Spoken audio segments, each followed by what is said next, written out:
Good evening. Welcome to tonight's webinar titled Data Governance in Action. My name is Julian Schwarzenbach. I'm the chair of the BCS Data Management Specialist Group, and just like to welcome you to tonight's session. It's the latest in our series of sort of in conversation with events. So this isn't a sort of set of PowerPoint slides in a usual script. This is much more a free-flowing conversation just to pick up hints and tips and words of wisdom. Before we get into the actual webinar itself, just a few bits of housekeeping. So if you've got a question you'd like to raise for our speaker tonight, Alison, please put it in the chat box and I'll try and pick those up and add them at an appropriate time in the conversation. If you aren't a member of the BCS and it's something that you're considering doing, at the moment there is a discount for people who are joining from scratch. So if you've not been a member before, there's a 20% discount and it's available until the 31st of August of this year. And if you use the code BCS DATMA20, so I'll try and put that in the chat in a little while. But if you've not considered joining, it's something you can also have a look at, and it helps you, gives you more access to events like this and other related activities of the BCS. Quick plug for 3 upcoming events. So first off, on the 7th of April, we've got Ian Wallace coming, and he's going to be talking about the role of data strategy to enable value. So we're going from governance tonight to strategy next time. On the 28th of April, we're welcoming back Uno Smith, who we've had before, who is very good, very competent, and he's going to talk about faster data fast. So in other words, if you have, say, a autonomous vehicle, how do you make sure that how do you manage the data in that system that's working at what's potentially a high speed? And then also just a reminder, our annual virtual conference will be between the 20th and the 24th of June, when as usual, we're running the event with Dharma UK. And the topic this year is, has open data come of age? Because it's 10 years since the Open Data Institute was founded. And we're going to be looking at a number of activities or having a number of presentations around open data. There's webinars at 11 o'clock and 4 o'clock each day throughout the week. So it's not a full-time 5-day conference. That would be a little bit much, but it's actually 2 webinars a day, and they're spaced out throughout the week just to make it nice and easy for you. Okay, so on to tonight's session. So I'd like to welcome Alison Holt tonight. She's an international expert in governance of data and information. She's got a broad career with experience as a director, general manager, research fellow, principal consultant. She's worked as a virtual CIO for a number of organizations, and most recently she's working as an advisor to the Chief Justice of Papua New Guinea. And in fact, she's actually over in Papua New Guinea at the moment. So whilst it's a nice early evening time for us, it's just before 5 a.m. over there, or it's about 5 a.m. over in Papua New Guinea. So it's good morning to Alison. She's worked in a whole range of different advisory and governance roles. And one of the things she's also done is she's edited the recently released BCS book on data governance. So we'll get onto that a little bit during tonight's conversation. So that's she's got a lot of experience, been involved in a lot of things to do with data and data exploitation over the years. But just interesting, really, Alison. So welcome you tonight. Just kick off the conversation, really. Just interested to pick up how you actually got into data governance. I'm not sure there's many people who might leave school or university and think, I know, I want to be a data governance expert. How did you get to it? Oh, it's funny. Good evening, everybody. It's interesting how one thing leads to another.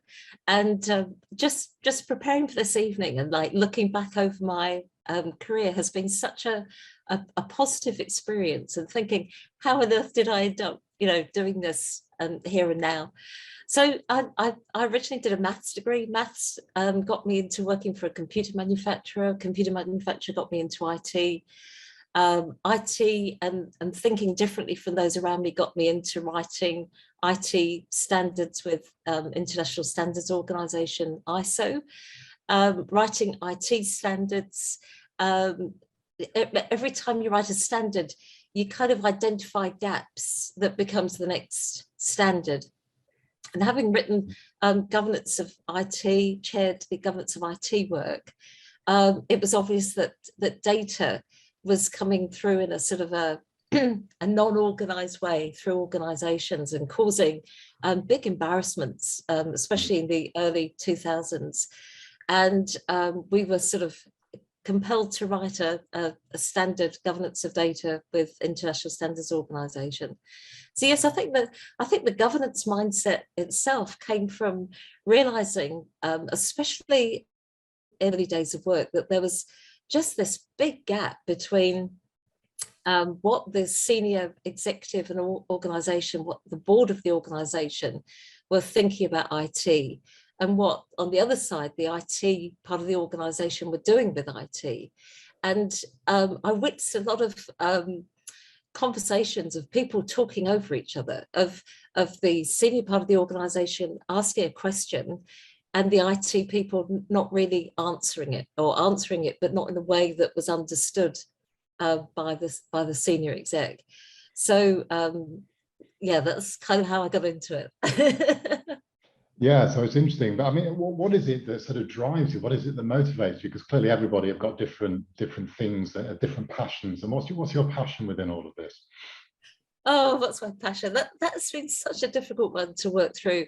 And I think partly it goes back to my childhood. When I was 7, my mother died, and I was kind of brought up by my father, who's a very strong engineering, very stoic, but very, there's every problem is an opportunity, like every time you see something that's broken, there's a chance to fix it and fix it better.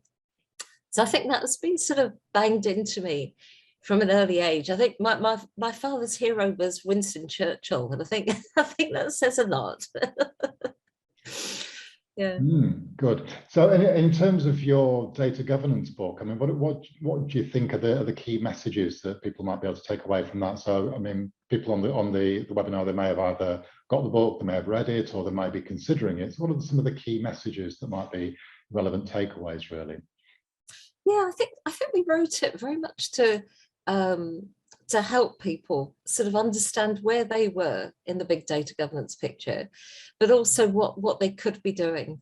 We've talked to a lot of organisations in New Zealand a couple of years ago, and talked to actually the board of directors, and they all wanted to get more out. They all sort of had heard that they should be getting more value out of their data, and they understood the risks, and there were sort of all sorts of things, all sorts of issues around the world with people having big data issues that led to reputational risk and things going down. And I think the reason for the book was to actually help people get started. And one of the things we've put in the book, which seemed like a good idea at the time, I don't know how practical it is.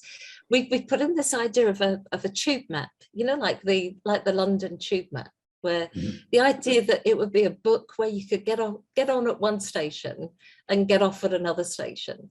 So the front of the book says, like, well, if you're a part of a board of directors, or you're in a sort of a governance role, you might want to read these chapters, sort of 1, 3, 5, 6. If you're a data scientist, you might want to read a different set of chapters. So we've kind of given people an idea of different roles might read different parts of the book and get something out of it. Hopefully everybody reads all of the book, but just to say there's some specific advice in the book that really is aimed at people doing these specific data roles. And it goes back to the governance of data standards that we published 2017, 2018, that just put in a framework for thinking about governance of data. So we talk about a data accountability map, and we talk about 6 places in an organization where you need to apply governance. And there are also 6 places where you need to apply data management. But the point we're making is that you need to have governance around where you collect data, how you store data, how you make decisions on data, how you report on data, and then disposal and distribution. And for each of those 6 points on our data accountability map, we talk about looking, well, what's the value? What value can we extract for the organization from this activity? What's the risk involved with this activity? And what are the constraints? And constraints can be legislation, GDPR, but it can also be your own internal policy and who you say you are. You know, if you're saying that, oh, we're a sustainable company and, you know, we're doing these things, then what you do with your data governance should reflect who you say you are. So yeah, so the book's based around the standard, which is based around the data accountability map, but it does have this tube map to help people just flick through the chapters that are most relevant to their role. Yeah, no, it's interesting. I quite like the 3 pillars model within the book of the direct, evaluate, monitor aspects of things. I think that actually gives quite a good way of encapsulating governance.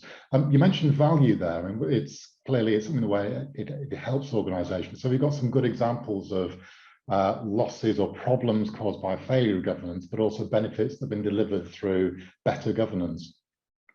Yes, and I think COVID's been a great example of people suddenly being able to pull together data and actually report on health statistics. We've had a lot of discussions in New Zealand around collecting data. What can we collect? What should we collect?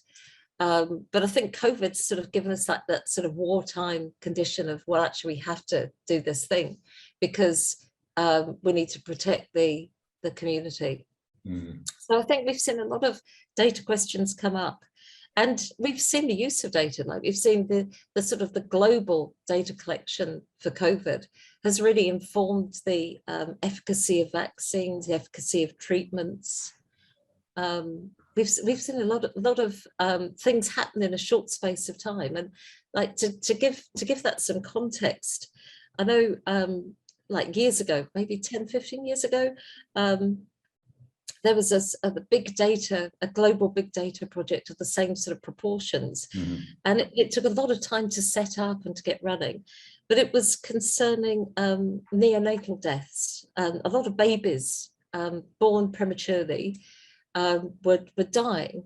And it was only by looking at the global data that you can actually see the trend. And the trend was the baby would be born early and delivered safely, and it would be in ICU, baby ICU. And the baby would, they'd be measuring the baby's temperature, weight, all the sort of the big stats regularly. And they'd find that the temperature would start going up, would go up. And the medical staff were like, oh, you know, let's keep an eye on the baby, what do we do, sort of thing. Then the temperature would go down again. And then the third day, the temperature would spike and never come back. And it was only when they looked at sort of the global data trends that they could see that this was a pattern. And that if you gave antibiotics as soon as the temperature started going up, you would save these babies. So that was a big project. And now we're seeing that happening almost every day with global health stats. So yeah, lots of value. What about any war stories where things didn't go to plan and there was sort of big extra costs or big sort of the disaster story? People like a good disaster story. Yeah, oh, there's some great disaster stories. And I think some of the stories are around the whole idea of governance itself. Like if you're governing something and you're stewarding something, you're guardian of something, then you have that sort of duty of care, responsibility to look out for it. And I think the early mistakes we saw with data governance were where people just couldn't see the consequences or couldn't really understand how bad things could be, you know, what could possibly go wrong. You know, we've got this great new idea for a product and it's going to be amazing. And you know, the classic was the children's toys that came up from a number of manufacturers that had some sort of like Siri or Alexa functionality. So your child could have this conversation with the toy and it would be wonderful and amazing. But toy manufacturers are toy manufacturers. And in many cases, they outsource the software to a third party. And the people who are running the software outsource the storage of the data to another party. And when you read through the sort of the contracts in terms and conditions, you realize that the people with the data could do anything with it. Yeah. There were sort of cases of these toys being hacked into, and maybe your children learning words that you probably didn't want in their vocabulary, but also, you know, sort of, so baby, you know, tell me your name and address, and when's mummy going out today, sort of, you know, like sort of really really not good conversations. And of course, you know, that the boards of the toy manufacturers, that was the last thing they wanted, but they hadn't worked through the consequences. You know, as soon as we share data, yes, there's a huge value, but sometimes we open up this different world of bad activity that we just need to make sure that we protect ourselves against the risk. My other favorite war story is one of the airlines decided to put the entertainment system and the autopilot on the same box in the aircraft. And there was an information security guy sitting, getting a bit bored on a long flight, and worked out that he could hack into the autopilot from the entertainment system. He was arrested, you know, and the airlines started separating the two boxes and things. But again, I suspect the reasoning behind that was, oh, we can save money. We don't need two boxes. You know, we can save weight, we can save money. It'd be so much more efficient. We run the two systems together. Again, not really thinking, oh, but what are the consequences if it goes wrong? Yeah, not thinking with more of a hacker's mindset of what could go wrong, just assuming everything will go right. Yeah. Well, there's quite a few aircraft stories. I don't know if anybody's flying soon. Well, I'm going in 2 weeks' time. But anyway, so one of the things you're doing is that, I mean, most people, they work within organisations, but actually a lot of what you're doing is more at nation level. So how did you get into that? And what are the new challenges you get when you're sort of starting looking at a national level? I think the context is interesting. I think we're finding that nations are very much following the pattern of the UK and going with this idea of e-government, online services. And as soon as you start thinking e-government, online services, that again opens up a whole world of how do we collect data? How do we manage our data at that national level so that we actually have data that we can inform the workings of our government, but also we can deliver far better value to our citizens. And it's a very interesting challenge. And I think what we've seen in the last few years is storage is cheap, processing power is cheap, and people tend to over collect.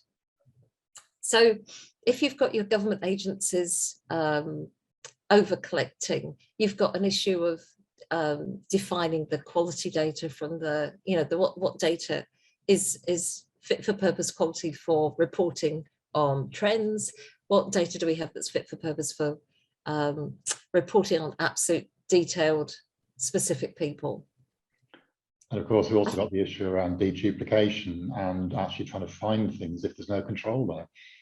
Yes, and the other issue you have in sort of developed nations is different agencies might have developed their own early systems, or they might collect data slightly differently, and then it gets very difficult to actually share data between agencies.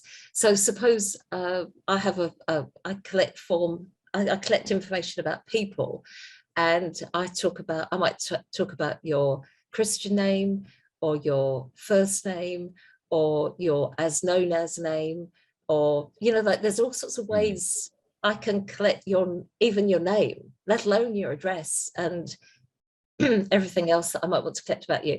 So then if I've got one agency that's collected to their standards and another agency that's collected to their standards, I've already got a problem with my data. before I start sharing across the government. So sort of issues like that.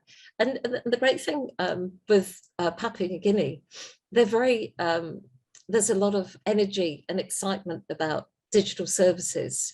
And in most cases, they're going from paper to digital, or in many cases. So they don't have the burden of legacy systems. And, you know, we've always collected it like this, or we've always done it like this. There's actually, they've actually got the opportunity of sitting down and planning, how should we do this? And they have a wonderful concept of a sort of a data exchange for government, where, you know, we can put in data and share data, and that data becomes that amazing key resource for reporting back to the government. That's good. So in some ways, I think we covered this when we had a chat a few weeks ago, is you've been quite fortunate in a way in having a genuine greenfield situation from a data perspective, because most of us are dealing with an organisation with a legacy that's been around a while. We've got all the things that have gone wrong in multiple iterations in the past. We're trying to sort out that mess now, but you've actually had a very different, very novel experience, yes, truly greenfield. Yeah, and we were talking about the sort of issues that happen. There was a very interesting example in New Zealand a few years ago, where a person in a correctional institution was known as the name by the correctional services, the name that he sort of came in with, and he was let out on parole, and it turned out that the name that correctional services knew him as wasn't the name on his passport. Like that was what happened there, yeah. yeah. So he left the country, and I think he went to Brazil or somewhere in South America, and he wouldn't have been found. Only being a New Zealander, we tend to sort of get together when we're overseas. We tend to sort of gather together. So he went to he went to stay at a New Zealand hostel. And another New Zealander passing through like a few weeks later thought, golly, he looks familiar. And I realised he'd seen the face on the New Zealand news before he left the country. Anyway, he was recaptured. But that's the problem we have. If you've got different agencies using different identifiers or different forms of data, then it's difficult to actually, you know, pull everything together as a government. Yeah, as a nation. Yeah. Interesting challenge there. Question come through from Philip, and actually we probably should have started with something around this, but in terms of just picking up your definition of data governance, but also paraphrasing the rest of Philip's question there of how you can actually help it become an enabling function rather than being seen as a brake on innovation, a brake on ideas within the organisation. Yes, yeah, I think that's a really good question. I think data governance is such a difficult thing to define, because people have a very different view of data governance. So, and that's partly because English is very ambiguous.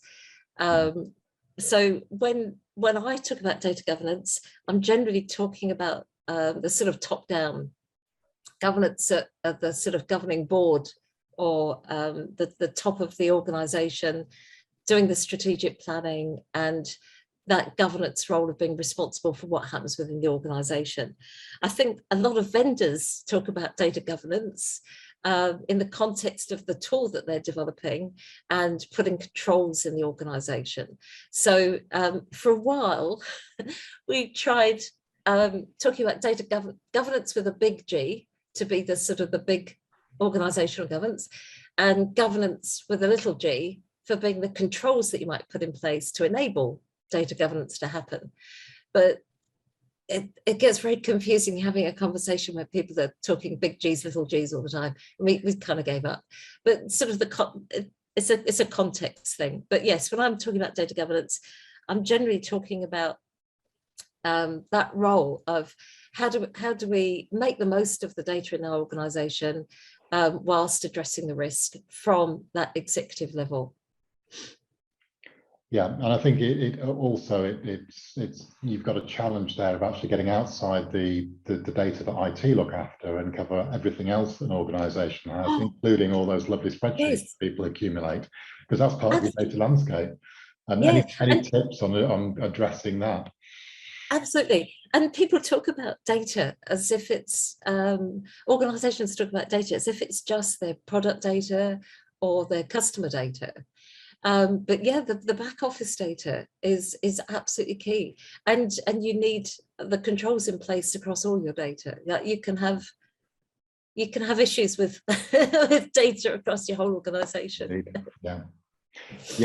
Yeah. So it's an interesting question come through from John, and it's I'd be interested to know the organizational context behind this, but he's talking about, he thinks of data governance as being the forum in which different stakeholders and factions can debate, fight, and converge on data-related issues. Like the use of the word fight there does bring up a certain view of a certain type of organization.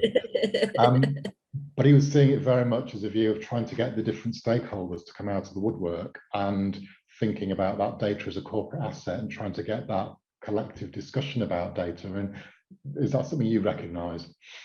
Absolutely. And the way we tend to do consulting around data governance is to start with the data accountability map and say, okay, there's these 6 areas in the organisation where you need to apply data governance. And we talk to the board, or we talk to the senior exec and say, look, you know, and that we have that sort of the greenfields blue sky conversation, like just forget what you're doing at the moment. Think about the sort of data that's passing through. What could you be doing with it? And it can be a really enabling conversation, and you can end up with some sort of fights. And there was one organisation where it turned out that the board were being asked to report on data that they didn't actually have the ability to collect. And then it gets down to, you know, so you're being asked to report on data that you can't collect under legislation. So you need to talk to the legislators. You know, you actually need to bring this, you need to take it higher. And that was kind of a new world for them. The idea that, you know, like if I'm in this constrained space, you know, I go up and I need to talk and say, look, for me to collect this data, I need legislation to change so I can collect this data, or I can't report on the data. So I think the data conversation flushes out a lot of organizational issues. The other thing you often find is when you get all the stakeholders together, you find that they're using the same source of data for different, and they're reporting very differently on it and giving they have very different ideas about the quality of that one piece of data or the risk associated with it. So yes, to give the person who asked the question the feedback, yeah, absolutely, it can turn into a real fight, but an interesting fight. And at the end of the day, people have a far clearer idea of what's there and what they can do with it. And I think a lot of those sort of talks end up in these new roles that we see emerging. So we've started talking about that data curation role, like somebody who sits in the organization and pulls together the data and labels it and puts some expectations around it, so that when the stakeholders use it, they actually know what they're doing with it. We've also talked about obviously the data steward role, which can mean all sorts of things, but this idea of somebody actually having some sort of accountability and responsibility for the data in their particular area. So yeah, but yeah, absolutely, it can turn into a real fight. And but an open conversation about data with all the stakeholders in the room, including the people who own the corporate data as well, is very enlightening. Yeah, and getting those. So one of the things I've always say is that part of this is you need to be a little bit like a blue beret in the United Nations. You need to have an ability to be able to do a bit of arbitration between different factions who might have different views of what they think a data standard should be or how data should be interpreted. And that's a skill set that we probably all need to develop to a greater or lesser degree. Yeah, I was with one customer and talking about data governance, and we ran a workshop and we had all the stakeholders in the room and talking about how they, you know, what were their expectations of data and use and everything. And the organizer, the host, the client host, had an absolute inspiration of inviting an illustrator, you know, somebody who like paint stuff. And the two illustrators listened to the whole conversation. And at the end of it, they did a painting of data use in the organization. And it was amazing. And it literally became their poster. And it just joined up all these data conversations literally into a picture of what happened with their data. Yeah, and I've worked with a few organizations who've used similar approaches with sort of rich pictures as a way not just of providing that visual, but using that method to try and flush out the differences of opinion, differences of objectives, which is really, really important. Yes, and the life cycle piece as well. You know, the idea of sort of the data coming in, going through the organization and coming out the other end, and the sort of things that happen along the way. And, you know, it sort of just gives a very different insight, different view into what's happening with your organization. Yeah, and thinking about maybe a slightly different organization, I've got two examples I'm going to just test out and just get your thoughts on. One organization I know of for a while, that their performance reporting, and they had a daily sort of monitor of how things were going, was managers would come in and write on the whiteboard in hand what their stats were for the previous day. And it's kind of what they thought they could get away with and explain away, which clearly I think everybody on this call will probably see some of the pitfalls of that, shall we say. But I think one of the concerns there is about the data literacy of the leaders of the organization. So how do we actually get our leaders being a little bit more savvy about why data is important, and that technology can't always solve all our problems with data? So any tips on data literacy for our leaders? Yeah, and again, I think you know, I've written 2 books now, and really one of the big aims of the first book was to get the governing body to ask better questions.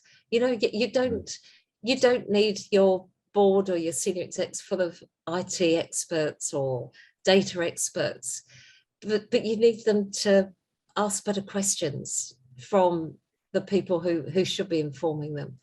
And I think that comes from understanding what you possibly can do with data, but also understand the risks associated. But yes, I think, and sometimes you can have somebody on the board of an organization who's got out of date IT or out of date data knowledge, and that's actually worse than somebody who knows nothing, because they're asking for things that, you know, are no longer relevant. Moved on, yeah. Yeah, the world's moved on. Yes, yeah. Yeah, and the other example would be just interested to get your observations on is, again, it's a client worked with about 2 years ago, where the data manager, they'd got most of the right ideas. They were trying to do the right thing, get a single consistent approach to the organization. But they got one very vocal, very stubborn team whose view was, no, that's all wrong. We're right. We think it ought to be done this way. We're not going to collaborate and do it the way the rest of the organization. And so they got this, it's like a parochial view of data quality. And the poor guy was really struggling to get through to this team and break down those barriers. So just, I don't know if you've ever come across anything like that or got thoughts about absolutely. But it has to come from above. Like, you can argue and it can get kind of nasty if it's sort of peers talking, but that's why you need your senior execs and your governing body to really understand what's happening and to be able to sort of jump into those conversations. I think it's interesting because, like, you know, when as British Computer Society, we might do events for data managers, for data people to come along and listen and share ideas and people to talk to each other. That doesn't happen at the governing board level. People do not want to come along with other governing boards. They don't want to ask, they certainly don't want to ask questions. So how do we reach out to these people? And what we were doing in New Zealand was actually, as part of a piece of work called Data Futures, we're actually going and meeting with individual boards and taking them through the whole data governance story and their responsibility, and sort of doing a sort of education informative session. But we would never have got those boards all together in one room. And even if we had, they would never have asked any questions, because they don't want anybody to really know what what they're doing, I guess. Out of interest, how were those meetings received by those directors? Really well. Yeah, really well. And it gave some of the organizations an absolute new lease of life, and a new idea of actually how, golly, we have this amazing asset that we're not using very well, or we've got this amazing asset that we are using well. How do we protect and make sure that we continue to use it really well? Yeah. And you talked there about sort of governance and overlaps. I'm just interested to get your thoughts on the sort of the relationship between governance of the technology, governance of IT, and governance of data. And now, what are the similarities? What are the differences? What could they be run as one function, or should they be kept separate to the nature? How long have we got? And it's really, that's really interesting, because, you know, and who is the person who leads your IT team, your technology team? Do you need a technology team if everything's in the cloud? Do you have a CIO? Do you have a CDO? Do you have a CTO? Do you have, you know, like, what functions do you actually need in today's organization? And if you have a CIO and a CDO, how do they relate with each other? And I remember reading an article in a Canadian magazine years ago where a big company just announced that they'd appointed a CDO, and they had a CIO and they had a CDO. The CDO was the data person in the business, and the CIO was the person leading the IT team. But in fact, the way it was written, it sounded like they were the other way around. Because the person doing all the sort of organizational support was actually the CDO, and the person talking to the business was the CIO. So you know, how do you organize this? And I think there is value in having a high-level exec person who has responsibility for data, but they have to be working so closely with your person who's responsible for IT.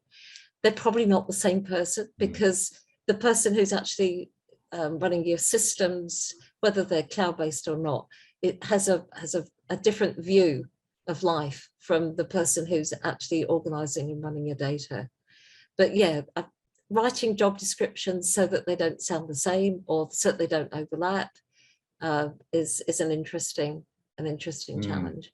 And do you think the CDO and the CTO should report to different sort of different sort of legs of the organisation, or because in some organisations you see the CDO reporting to the Chief Technology Officer, which I'm not sure I'm not comfortable as the right way. But just what are your thoughts on that? No, well, in an ideal organisation, I'd have the CDO and the CTO actually at the same level, and but reporting, you know, if there's a board member responsible, that person would be across those two areas. Yeah.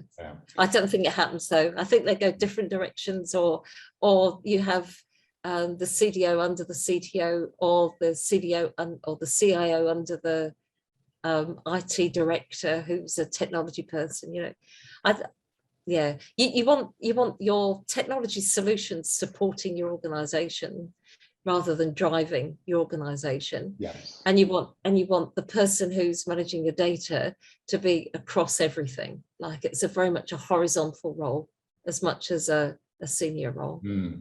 Yeah, and it's interesting as well is that I think there are quite a few people have a view that the technology can sort out the data problems, but that, I think we probably might recognise that's not always the case. But how do you go about maybe convincing somebody and getting them to recognise that technology can't solve all the data problems? Oh, you know, you see a lot of people putting in tools for managing their data. Absolutely, you know, and yet, you know, so we've got this tool, and it's organized our data catalog, and we know where our data is, and we know what we've got. But actually, let's step back and take the user view. You know, like, I'm a user, and today I'm collecting data to report on trends in something that's happening in the organization, in the sale of our products. It's just a trend thing. But tomorrow I'm actually finding out specific details about specific individuals in the organization or specific customers. And so as a user, my data quality and my data view has changed completely. And what was fit for purpose yesterday is very different from what's fit for purpose today. So absolutely tools can help, but there needs to be your data insights team or your data analysis or your data carers actually alongside helping interpret the tools, helping use the tools. I've seen a lot of people do bad things with data, you know, because, you know, tools where you can, you know, I can report on this, I can just write a report, do a dashboard, are kind of dangerous in the wrong hands. You know, people manage to filter out a whole tranche of data, and suddenly unemployment figures look a lot better than they did, but we've missed out, you know, everybody over 20 or something. So so I think sometimes if technology breaks, it's fairly obvious because there's a system isn't there that you're expecting. But I think if you've got breaks in the data, you've sometimes got those quiet failures as something gradually degrades and nobody notices it. So there's some risks there, which kind of gets into something I'm seeing in quite a few organizations, and I'm just interested in your take on this, is that there seems to be almost like a normalization of bad data. The fact that data is always a problem, that people have always got issues with, you can never trust data, somebody's got to massage the data to get the weekly sales stats together, that kind of thing. And it's almost become normal within organizations that that's the way things are. And it's a really weird mindset. So I mean, what's your view on that? Are you seeing that? Yeah. Every project has a data cleansing thing. Well, hang on, guys. Let's see. And for the bottom of the cliff for the data, you know, we're just assuming it's going to need migrating or cleansing. And I put that down to storage being cheap and people just collecting everything. And, you know, when I talk to organizations about the data accountability, like collection, we need to, you know, understand what we're collecting. Storage, you know, I have concerns about sovereignty and stuff. Reporting, absolutely, you know, like we've got to have data reporting and decision making. And distribution, we've had a few issues with people sending out data they shouldn't have sent out, you know, so distribution. As soon as you talk about disposal, people are, you know, like sort of, we never get rid of anything, you know, and you think, well, because it might be useful, you know, like we can't get rid of our data because it might be useful one day. One of my good friends in Australia described it as a sort of a storage unit mentality. You know, when you move house from a bigger house to a smaller house and you put your a lot of furniture in storage, but you never get it out of storage ever again. But you pay monthly storage for that furniture that you're never going to sit on. And he said, like, people have that mindset for data and they're paying for the storage, even if they don't sort of mentally accept that they're kind of paying the money for the storage. But it's not just the financial cost, it's the overhead for the organization. Like if I've got all my production data and within that is a lot of data that is no longer useful, either because it's out of date or it's wrong. In some cases it's wrong. And yet, but the task of going through and what if, you know, what if Johnny in accounts uses the data, you know, and we get rid of it. So what I suggest in the data governance book is like that, have that mindset of we're not gonna get rid of it, guys. We're just gonna archive it. We're gonna put it over here, possibly just read only, and then let's see who accesses the data. Let's actually measure it and see if it is still used, and let's try and keep our production data as the clean data and the useful data, and data that's nicely tagged with metadata so that we know the quality of the data. And I think ISO defines data quality of like several different aspects of quality. You know, they could be your metadata tags, and then when somebody uses data, you can actually look and say, well, is this fit for purpose? You know, is it right for the application I'm using? So but people aren't very good at disposing data or archiving. Yeah, but I think also the tension there is some of the contexts I'm working in to asset related and sort of people related. You have to keep data for a huge long period of time, and actually people are missing the fact that it's the data outliving the technology many times over. And some of the data, the benefit will only be delivered at the end of something's life, which might be 10, 20, 50 years away. And so trying to get that balance right and thinking about how do we make Yes. sure what we're doing today with the data is going to still enable us to get the value in the future.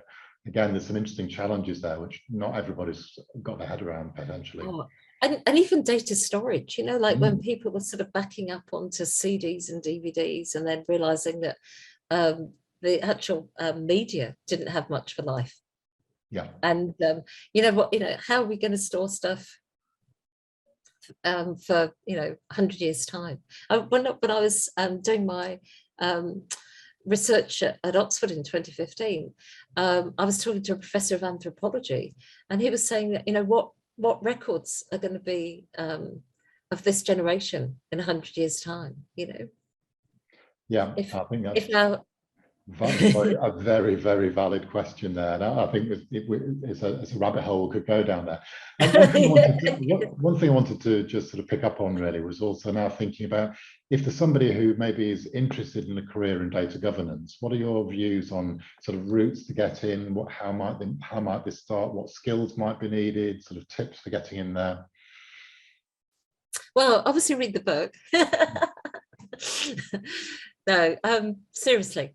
We were talking earlier about the Sophia framework of skills, and I think governance very much comes through that sort of analytical path, strategic planning. It's very much sort of those skills of actually working out what's this organisation doing, and therefore what governance needs to be in place. The whole the beauty of working in IT and working in data is that you can come through different paths into the more senior roles.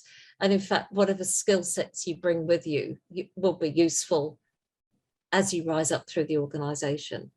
I think actually understanding where your directors, where your senior executives are coming from, and actually looking at some of those sort of director level courses, joining maybe the Institute of Directors, and actually having a look at just understanding the view of governance really well, I think would be very valuable. And maybe that's something the BCS could look at doing, just sort of a raw governance course, so that so there's that better understanding of the people you're trying to assist.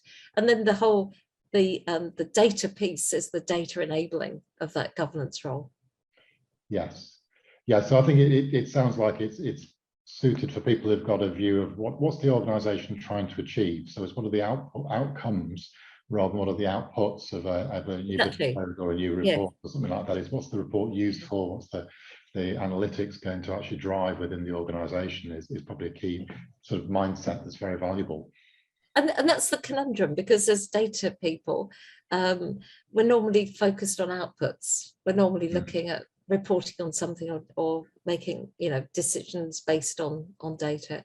But actually, yes, it's more outcomes and focused, and more sort of what are the consequences, of sort of thinking on those longer term of what am I doing today? What influence will this have? What's the benefit?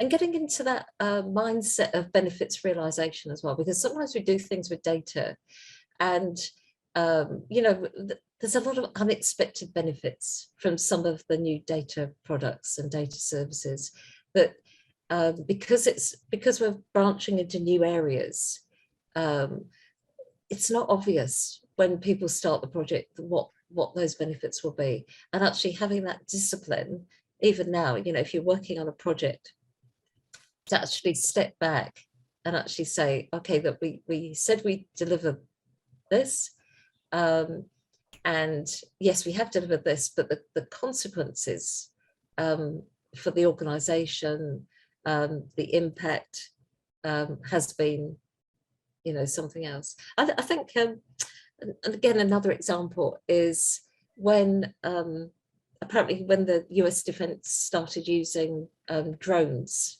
for in warfare, they had trained pilots who was kind of using laptops, moving the drones around, and the psychological difference between driving and piloting a aircraft and dropping a bomb versus actually piloting a drone from a laptop and dropping a bomb was significant, and nobody had really thought about the consequences for the pilot, as that it would be such a literally different user experience for them.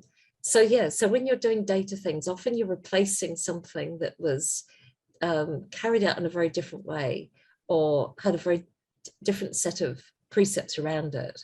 So just watch and look and observe, look for what happens.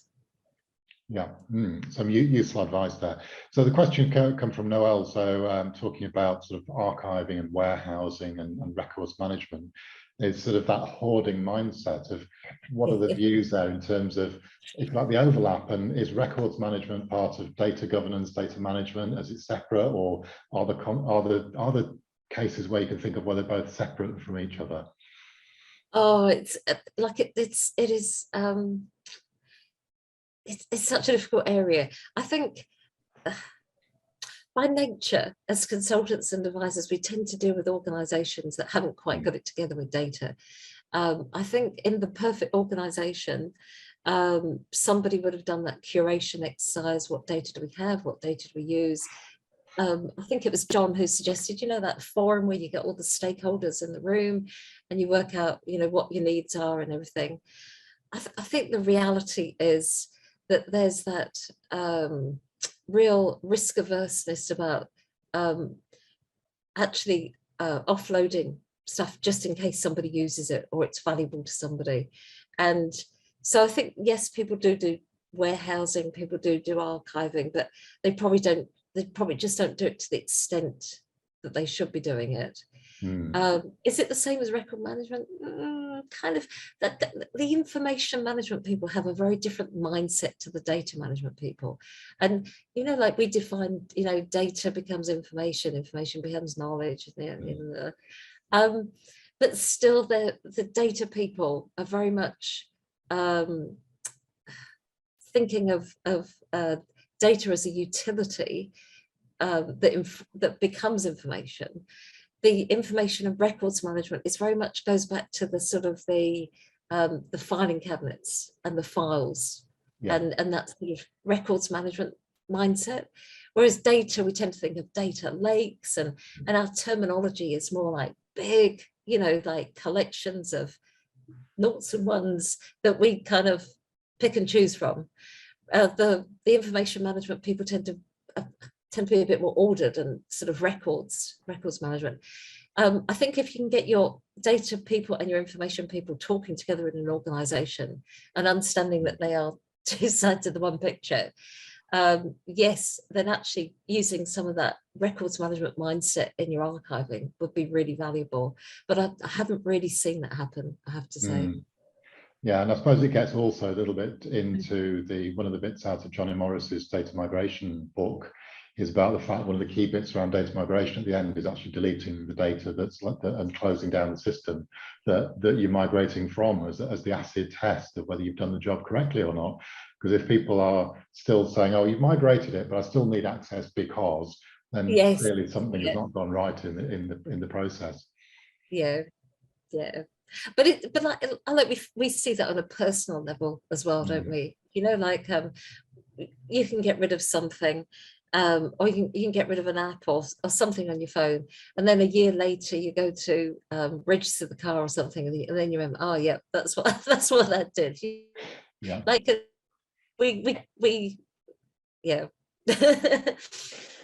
Yeah, no, that's good. So one of the other things, just sort of final question really before we close, because it's getting to the end of the hour now, is really just one of the things I'm seeing in the UK seems to be a shortage of people, or sort of an increase in demand for people with data governance skills, and a shortage of people who are there to fulfill those skills. I mean, are you seeing that over in Papua New Guinea and elsewhere in the world? Is that a problem that you see is going to hinder organisations greatly, but also is an opportunity for us to get more people into the data governance space? I think there's definitely opportunities, and I think we were talking earlier about these sort of new emerging roles, and I read a really good article in the Harvard Business Review a few years ago that actually did a really good map of, you might have people with these job titles and you want these data roles. What sort of job title people might you have that might fit into these new data roles? And this understanding that, you know, if we hire in the paper for a data curator, or, you know, we talked about this idea of a data relationships manager who actually goes out and talks to external organizations about sharing data and putting other organizations' data sets with your data to release value. You know, that's not a role we currently have. But what's the skills? What's the sort of, what would be the job description for that, and what does it align most closely with? Is it, you know, and I think with some of these data roles that we're looking at, that you can see a clear alignment to a project manager or to a business analyst or to like our standard set of roles, but with some extra lines of responsibility description in there, you know, in the role. And I think probably the best way for an organisation to address that is to say, well, look, what do we actually want, and what, in an ideal world, what would we like, you know, and then to actually look at the skill set in the organisation and see where you could apply training to existing people or existing roles. If you come to advertise, then it's worth just putting in some real descriptors of the skill set, because the actual role might not be recognised in the market. Yeah. So certainly looking at growing your own first before you're trying to go too far outside. But then if you are recruiting, be very clear what you're after, and then recognise that. So no, that's useful, valuable guidance there. So I was just one thing on that. I think you have to be careful that you're not asking for something that doesn't exist, which we're very good at doing. You know, like if the normal data science person probably just likes working alone and likes working or in a small team, and probably wouldn't be comfortable going out cold calling with external organizations. So to ask for somebody who was a data science and a rip-roaring extrovert who's happy to go and go out and meet with organization, have coffee all day, you know, that probably isn't a person. Probably the data science gets their job value and their sort of their warm fuzzies from actually analyzing data and sitting and going through data and drawing conclusions from data. They're not, if you actually send them out on the road, they're going to get very dissatisfied and demoralized. So you're trying to get an introvert to be a bit more extrovert, potentially. Possibly, and that's a real generalization. And for any extrovert data scientists who are listening now, you know, I apologize, but you know, be careful not to ask for something that doesn't exist. Would be my takeaway. No, interesting times ahead. So good. So anyway, so it's been a fascinating conversation. We could probably have kept going for quite a while longer. I know when we had our chat a few weeks ago, we've got lots of things to cover. But thank you very much for your time, Alison. It's been much appreciated. Just a quick reminder for all, if you're not aware of it, the book is Data Governance. You can see the picture a bit better there, and that's on the BCS bookshop. And as always, the recording of this event will be up on the BCS member group's YouTube channel within a week or so, once the topping and tailing and the editing has been done on that. But just like to, on behalf of everybody here tonight, thank Alison for her time, and I hope you've enjoyed it. I hope you found it very useful. So thank you for attending, and thank you all. So bye from all of us. Thank you. Cheers.